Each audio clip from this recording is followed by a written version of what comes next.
Oh ha? Ang aking mader, maglalagay na po siya ng ampaw sa kanyang Christmas tree. Bali, akin po yan mga ampaw. Hindi niya na po magkakano yung mga nilagay ko. Kasama na kasi yung kanya yan eh. Yan, yung mga inaanak natin, inaanak ko, inaanak nila, nandiyan na po yung mga ampaw. Punta na lang po kayo sa bahay namin. Kasi po yung may-ari po niyan, nandito po sa Israel. Kaya si Mother po ang naglalagay ng ampaw diyan sa Christmas tree. Instead na regalo, wala po kasi ako dyan. Kaya naisipan pong ampaw na lang po, pera na lang. Nailagay ko dyan. Yan sa Christmas tree, sasabit ni Mother. Bonggang-bongga si Mother, diba? Kaya punta na lang po kayo, yung mga inaanak ko. Yan. Mga kabag-alat na malapit sa akin. Alam nyo na. Ayan po, may ampaw po din sa Christmas tree. Wow! Ang aking Mother.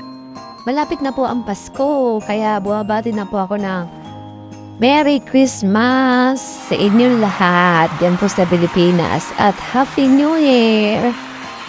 Sana po magkakasama-sama po tayo sa Pasko. Malayo po kasi ako, kailangan po magtrabaho dito. Malayo para meron po tayong mga naibigay sa mga mahal natin sa buhay. Kaya tayo nasa malayo, magsasacrifice tayo para sa kanila. God bless!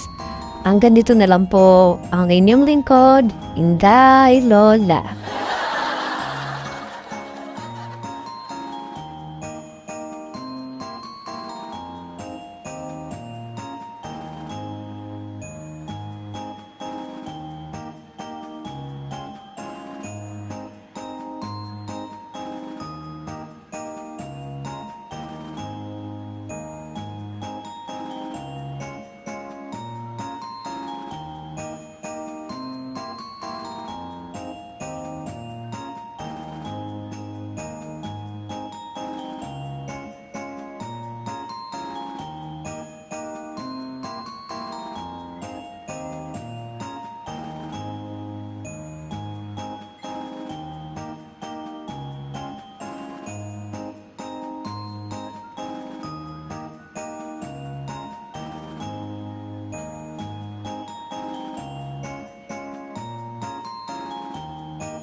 Thank you for watching.